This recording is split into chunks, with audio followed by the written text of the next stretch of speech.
गंगणपतये नमः। ओम नमः शिवाय। नमस्कार दोस्तों, स्वागत है आपका एस्ट्रोजेटी में। तो दोस्तों, अब तक हमने भाव, ग्रह और नक्षत्रों को तो जान लिया, बट ज्योतिष में एक नहीं ऐसे कई महत्वपूर्ण और अविश्वसनीय पहलू हैं जिन्हें जानना भी आवश्यक है, और हर एक पहलू का हमारे जीवन पर एक विस्तृत प्रभाव भी पड़ता है। इन सब में से एक सबसे महत्वपूर्ण पहलू है दोस्तों, राशियाँ। आप सबने जब भी ज्योतिष के बारे में सुना होगा तो राशियों के बारे में ज़रूर सुना होगा। तो दोस्तों, आइए समझते हैं कि राशियाँ क्या होती हैं और कार्य कैसे करती हैं। दोस्तों, राशियाँ भी भावों की तरह संख्या में 12 ही होती हैं, जिनके नाम आप सभी स्क्रीन पर देख पा रहे होंगे। बट भावों और राशियों में एक बेसिक अंतर यह होता है कि भाव कुंडली में फिक्स्ड होते हैं, मतलब जो घर या भाव प्रथम कहा गया है वह सदैव प्रथम, जो दूसरा या द्वितीय भाव कहा गया है वह सदैव दूसरा या द्वितीय। इसी प्रकार सब भाव सदैव स्थिर रहेंगे, जबकि राशियां बदलती रहती हैं। कैसे, आइए समझते हैं। लेकिन उससे पहले राशियां होती क्या हैं यह जानते हैं। दोस्तों, जैसा मैंने आपको अपने पहले वीडियो में बताया था कि एक भाव को 2 नक्षत्र और तीसरे नक्षत्र के एक चरण से मिलाकर बनाया गया है, और प्रत्येक नक्षत्र के 4 चरण होते हैं। तो दोस्तों, इसी प्रकार 2 लगातार क्रम के नक्षत्रों के 8 चरणों को और एक चरण आगे वाले नक्षत्र को मिलाकर एक राशि बनती है। अतः यह हमें क्लियर है कि कुल 9 चरणों को मिलाकर एक राशि बनती है।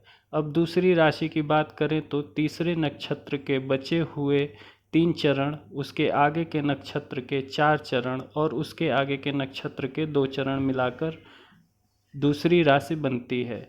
इसलिए मैंने आपको नक्षत्रों का क्रम याद रखने के लिए कहा था दोस्तों।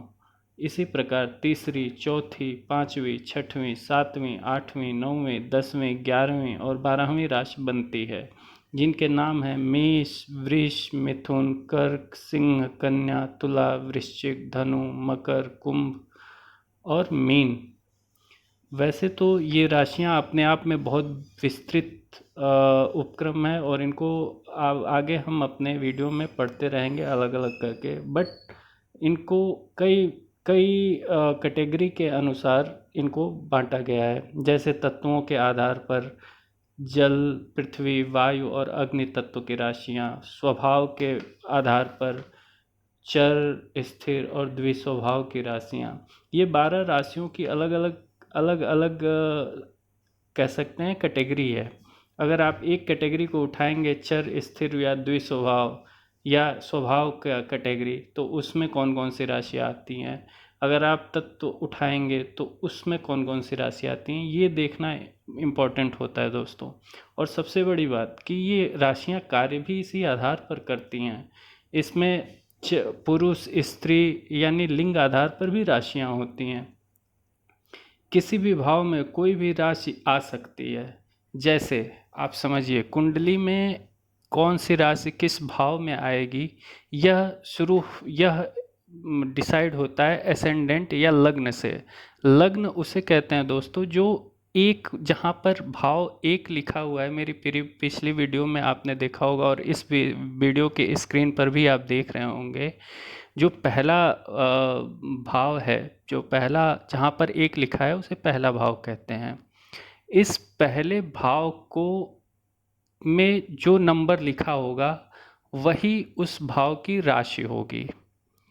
मतलब ऐसे आप समझिए कि अभी आपको जो सबसे पहला कुंडली दिख रहा है उसमें 1, 2, 3 पहले भाव में 1 लिखा है, दूसरे में 2। मतलब कि राशियां भी पहले भाव में 1 है, दूसरे में 2 है, तीसरे में 3 है, ऐसे करके है।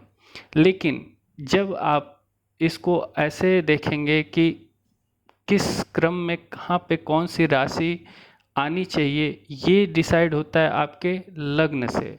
अब लग्न कैसे डिसाइड होता है दोस्तों? लग्न ऐसे डिसाइड होता है कि मान लीजिए आपने जन्म लिया किसी समय में, उस समय में कौन सी राशि पूर्व की तरफ उदय हो रही है, वह राशि को प्रथम भाव में लिख दिया जाता है और उसके बाद बाकी क्रम से बाकी राशियों को आगे के भावों में लिख दिया जाता है। जैसे आप दूसरे चित्र में आप देख सकते हैं, तो इसमें लग्न जो है वो सिंह है। मतलब जब इस जातक ने जन्म लिया तो उस समय पूर्व दिशा में सिंह राशि उदय हो रही थी। अतः लग्न यानी कि पहला भाव, पहले भाव को ही लग्न कहते हैं दोस्तों, ये भी क्लियर कर देता हूँ मैं। तो इसका मतलब कि प्रथम भाव या लग्न में सिंह राशि यानी 5 नंबर आ गई।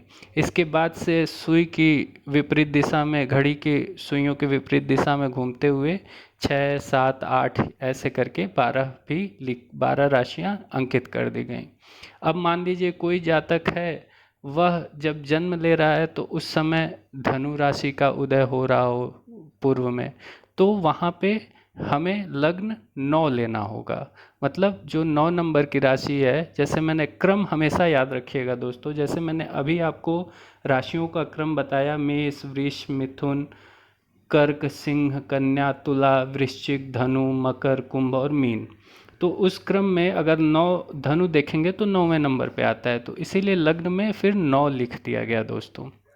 तो इससे ये क्लियर होता है कि जो राशि जब जातक जन्म ले रहा है इस पृथ्वी पर, उस समय जो राशि उदय हो रही है पूर्व की दिशा में, उसको हम प्रथम भाव या लग्न में लिखते हैं और उसके बाद बढ़ते क्रम में लिख लेते हैं।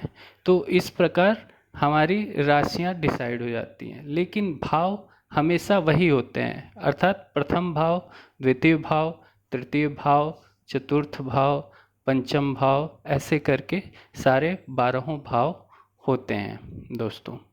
तो आपको ये जानकारी कैसी लगी, हमें कमेंट करके ज़रूर बताइएगा और ऐसी रोचक जानकारियों के लिए मेरे चैनल एस्ट्रोजेटी को लाइक करें, सब्सक्राइब करें और इस वीडियो को शेयर करना ना भूलें दोस्तों। धन्यवाद।